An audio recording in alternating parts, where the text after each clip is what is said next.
আপনি জাদু করে আমার বাবাকে আপনার বসে রেখেছেন। আমি দেখছি আপনি ঘরে বসে বসে জাদু করেন।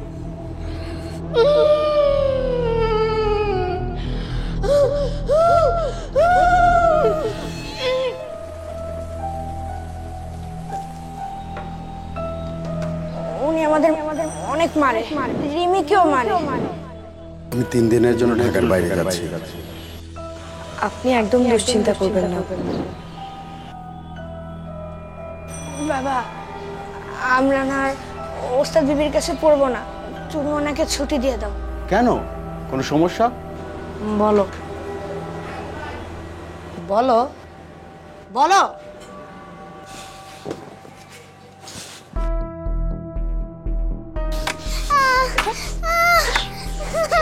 পড়ালেখা না পারলে শিক্ষক তো শাসন করবেই, আর আমি ওনাকে বলেছি তোমাদের একটু শাসন করার জন্য। ভয় না পেলে রিমি পড়তে বসবে না।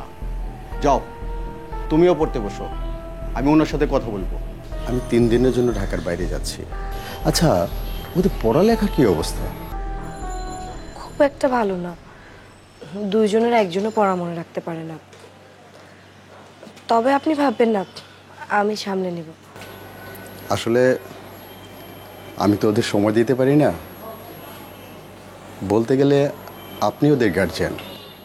পড়ালেখা না করলে একটু একটু শাসন করবেন, সেটা ঠিক আছে, কিন্তু আমার ছেলে মেয়েগুলো না খুব ভয় পায়। ওদের ওদের মা নেই তো, আপনি ওদের মা। আপনি একদম নিশ্চিন্তে থাকেন, আমি ওদের শিক্ষিকা, আমি ওদের মা।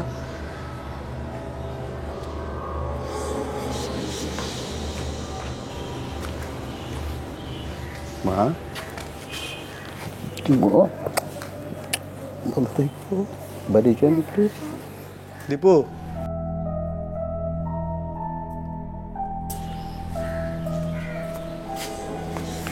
বাবা তোমার বোনটার দেখে রেখো, খেয়াল রেখো।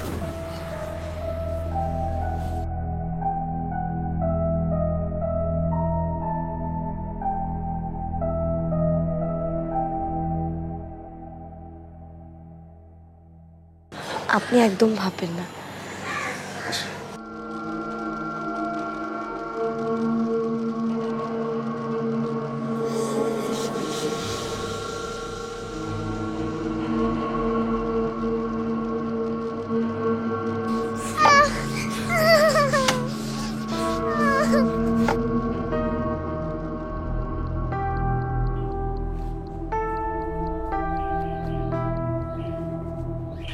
দুই দিন ধরে মেয়েটার জ্বর, আমি ডাক্তারও আনাইছিলাম, বললো আতঙ্কের কিছু নাই, কিন্তু কিছুতেই জ্বর কমতেছে না।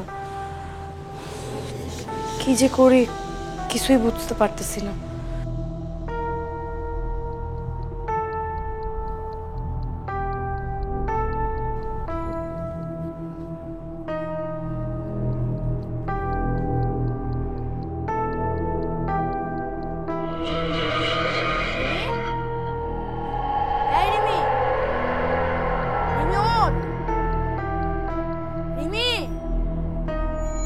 বাবা,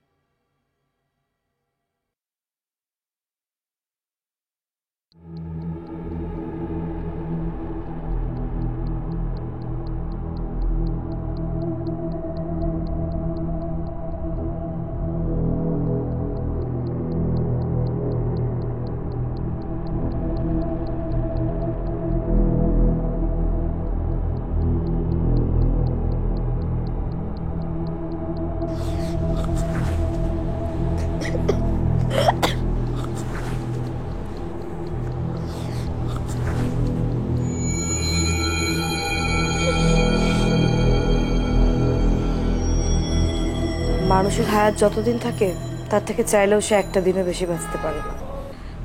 আপনি আমার বোনকে খুন করছেন, এটা আমি সব ভাইকে বলে দেব।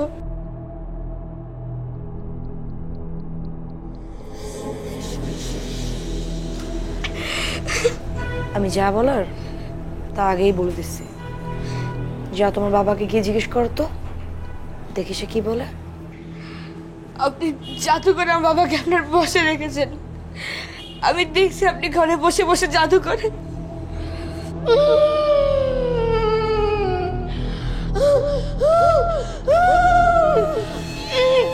তুমি কি তোমার অবস্থা তোমার বোনের মতন দেখতে চাও? আমি কিন্তু একা না, সাথে আর একজন আছে, যেটা দেখলে তুমি সহ্য করতে পারবে না। হ্যাঁ,